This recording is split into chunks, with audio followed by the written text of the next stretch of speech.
Ishtiyaq Ahmad novel क़यामत के बागी। अगर आपने अभी तक हमारे चैनल को सब्सक्राइब नहीं किया तो सब्सक्राइब करें और बेल आइकन पर क्लिक कीजिए।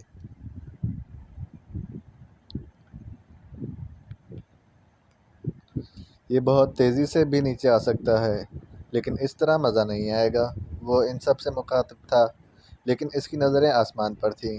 नज़रें हटाकर इसने एक बार भी इनकी तरफ नहीं देखा, और फिर लोगों ने पत्थर को आहिस्ता आहिस्ता नीचे आते देखा।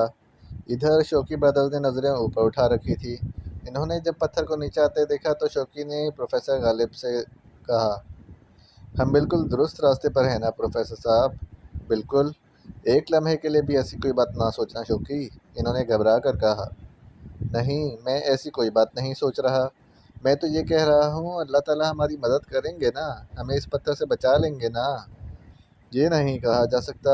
हज़रत सुमैया रज़ी अल्लाह ताला अन्हा इस्लाम के लिए दो टुकड़े हो गईं। इस्लाम के लिए सबसे पहले शहीद होने वाली खातून, फिर अनगिनत सहाबा कराम ने इस्लाम के लिए अपनी जानें कुर्बान की।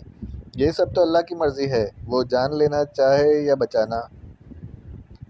हज़रत इब्राहीम अलैहिस्सलाम को आग में डाला गया। आग अल्लाह के हुक्म से ठंडी हो गई और हज़रत इब्राहीम अलैहिस्सलाम को ना जला सकी।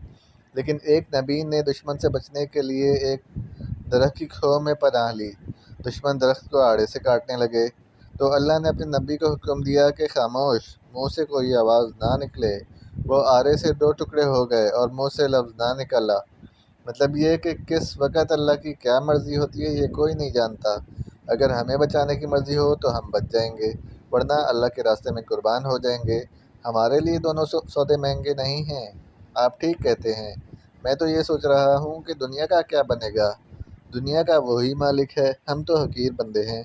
ज़िंदा रहे तो प्रोफेसर अल्मान या इसके आकाओं की साजिश को ज़रूर बेनकाब करेंगे, और अगर मर गए तो अभी और लोग ज़िंदा हैं। तुम ये ना भूलो शौकी, दुनिया में इंस्पेक्टर जमशेद और इंस्पेक्टर कामान मिर्ज़ा जैसे लोग मौजूद हैं। आप बिल्कुल ठीक फरमा रहे हैं। आइए हम अपने अल्लाह को याद करें। आखिरी लम्हात में अल्लाह को ज़रूर याद करना चाहिए। आखिर को हमसे ना जाने कितने गुनाह भी तो हो चुके हैं इस दुनिया में। हाँ, ये ठीक है। वो खामोश हो गए और लगे अल्लाह का ज़िक्र करने, और पत्थर आहिस्ता आहिस्ता नीचे आने लगा। वो वाकई बहुत बड़ा था। जो नीचे आ रहा था इसका हजम बड़ा होता जा रहा था। वो सब आंखें फाड़े इसकी तरफ देख रहे थे। साथ साथ सब लोगों की आंखों में खौफ बढ़ता जा रहा था, लेकिन देखने वालों की आंखों में, इनकी आंखों में जो अपने दीन से फिर गए थे, जिन्होंने मौत के खौफ से ईसाईयत कबूल कर ली थी। दूसरी तरफ शौकी ब्रदर्स थे, इनकी आंखों में खौफ का नामो निशान नहीं था। वो तो बस अल्लाह को याद कर रहे थे। इनके होंठ मुसलसल हरकत करते नज़र आ रहे थे। अब वो कलमा तैयबा पढ़ रहे थे। पत्थर बराबर नीचे आ रहा था, और फिर वो इस कदर नीचे आ गया कि होटल की छत से ज़रा ऊपर रह गया। लोगों को यूँ महसूस हुआ जैसे कि कोई बहुत बड़ा बादल सा छा गया हो। लोगों, देख लो सच्चे और झूठे का फ़र्क। अगर ये लोग सच्चे होते तो ये पत्थर क्यों इन पर गिरता। खुदावंद आलम इन्हें इसलिए सज़ा दे रहा है कि ये झूठे हैं, और तुमने चूक के सच्चाई को इख्तियार कर लिया है, इसलिए तुम लोग इस पत्थर से बाल बाल बच गए हो। अब इन लोगों का आखिरी वक्त है और तुम इनकी चीखें सुनने के लिए तैयार हो जाओ। लेकिन नहीं। खैर, इतने फासले से इनकी चीखें भला सुनाई देंगी? खैर, अंजाम तो देख ही रहे हो। पत्थर और नीचे हो गया, यहाँ तक कि होटल की छत से भी नीचे हो गया। अब प्रोफेसर अरमान की नज़रें ऊपर की बजाय नीचे हो गईं, और फिर इन्होंने पत्थर को जंगल पर गिरते देखा। दुपट्टा बेशक अम्मी जान का है, लेकिन देखना यह है कि अब्बाजान यहाँ तक पहुँचे या नहीं। महमूद बड़बड़ाया। इन्होंने चारों तरफ देखा। इनकी कार के टायरों के निशानात आखिर इन्हें नज़र आ ही गए।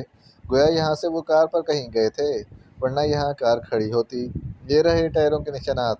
वो इस तरफ गए हैं। इस तरह एक और कार के निशानात भी हैं। बात वाज़ेह हो गई। इस जगह मौका पाकर अम्मी जान ने अपना दुपट्टा बाहर फेंक दिया होगा ताकि हम इसको देख सकें।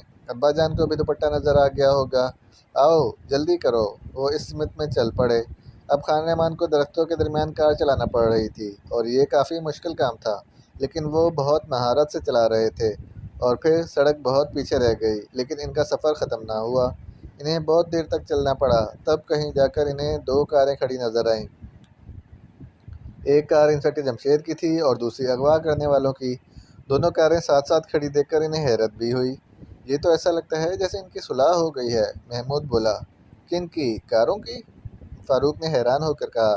نہیں، کاروں میں بیٹھ کر یہاں آنے والوں کی۔ چلو یہ اور اچھا ہے، لڑائی جھگڑے سے بچیں گے۔ اب انہوں نے بھی اپنی کار ان کے برابر کھڑی کر دی اور اتر کر آگے بڑھے۔ آگے ایک بہت پرانی عمارت نظر آ رہی تھی۔ عمارت کے آس پاس کوئی نہ تھا۔ وہ بے دھڑک آگے بڑھتے چلے گئے۔ دروازہ انہیں کھلا نظر آیا۔ انہوں نے سوچا نہ سمجھا، اندر داخل ہو گئے۔ بے چینی انہیں سوچنے کا موقع ہی نہیں دے رہی تھی۔ اندر انہیں کئی کمروں کے دروازے نظر آئے، لیکن سب کے سب بند تھے۔ صرف ایک دروازہ کھلا تھا۔ وہ اس کی طرف دوڑے اور پھر ٹھٹک کر رہ گئے۔ اندر ان کے والد اور والدہ ستون کے ساتھ رسیوں سے بندھے ہوئے تھے۔ ان کے منہ بھی بند کر دیے گئے تھے۔ وہ دوڑ کر جو ہی ان تک پہنچے، دروازہ کھٹ سے بند ہونے کی آواز سنائی دی۔ انہوں نے کوئی پرواہ نہ کی، پلٹ کر دیکھا تک نہیں۔ فوراً ان کے منہ کھول ڈالے۔ دونوں ہوش میں تھے۔ میں جانتا تھا تم بھی یہی غلطی کرو گے جو میں کر چکا ہوں، انسپکٹر جمشید نے اداس آواز میں کہا۔ جی کیا مطلب؟ وہ ایک ساتھ بولے۔ میں بھی تمہاری امی جان کے چکر میں سوچے سمجھے بغیر اس عمارت میں داخل ہو گیا تھا۔ وہ لوگ تمہاری امی جان کو پہلے ہی یہاں باندھ چکے تھے۔ جو ہی میں انہیں کھولنے کے لیے آگے بڑھا، کمرے کا دروازہ بند کر دیا گیا۔ انہوں نے جلدی جلدی کہا۔ تو پھر آپ بندھے ہوئے کیوں نظر آ رہے ہیں؟ اوپر دیکھو، انہوں نے اداس انداز میں کہا۔ انہوں نے اوپر دیکھا۔ وہاں ایک چوکور خلا نظر آیا۔ اس کے چاروں طرف کلاشنکوفوں کی نالیں نظر آئیں۔ گویا آپ کو انہوں نے اوپر دیکھنے کے لیے کہا تھا؟ محمود نے منہ بنایا۔ ہاں، جب میں نے اوپر دیکھا تو ساکت رہ گیا، اس لیے کہ سامنے کھڑے دشمن پر وار کیا جا سکتا ہے، پیچھے کھڑے دشمن پر بھی حملہ کیا جا سکتا ہے، نیچے لیٹے یا بیٹھے دشمن کو بھی قابو میں کیا جا سکتا ہے، لیکن اس قدر اونچائی پر بیٹھے دشمنوں کا کیا کیا جا سکتا ہے جن کے ہاتھوں میں کلاشنکوفیں ہیں؟ بس صرف کلاشنکوفوں کی نالیں نظر آ رہی ہیں، خود کلاشنکوفوں والے نظر نہیں آ رہے۔ لیکن پھر بھی انہوں نے آپ کو کس طرح باندھا ہے؟ آخر اس کام کے لیے بھی تو کوئی اندر آیا ہوگا۔ ہاں آیا تھا، ایک آدمی۔ انہوں نے مجھے کرسی پر بیٹھ جانے کے لیے کہا، میں بیٹھ گیا۔ پھر وہ آدمی اندر آیا اور مجھے باندھنے لگا۔ لیکن کیوں؟ آپ اسے قابو میں کر سکتے تھے۔ کیسے کرتا؟ یہ لوگ تمہاری امی پر فائر کھول دیتے۔ اوہ، وہ دھک سے رہ گئے۔ اور اب یہی حربہ یہ تم لوگوں کو باندھنے کے لیے اختیار کریں گے؟ دھت تیری کی! محمود نے جلا کر اپنی ران پر ہاتھ مارا۔ تم لوگوں کے ابا جان ٹھیک کہہ رہے ہیں۔ کرسیوں پر بیٹھ جاؤ اور خود کو آرام اور سکون سے بندھوا لو، اسی میں تم لوگوں کی بھلائی ہے، ورنہ ہم فائر کھول دیں گے اور تم کچھ نہیں کر سکو گے۔ اس لیے کہ کیا؟ اس لیے کہ اس مہم کے انچارج مسٹر افضال ہیں۔ مسٹر افضال؟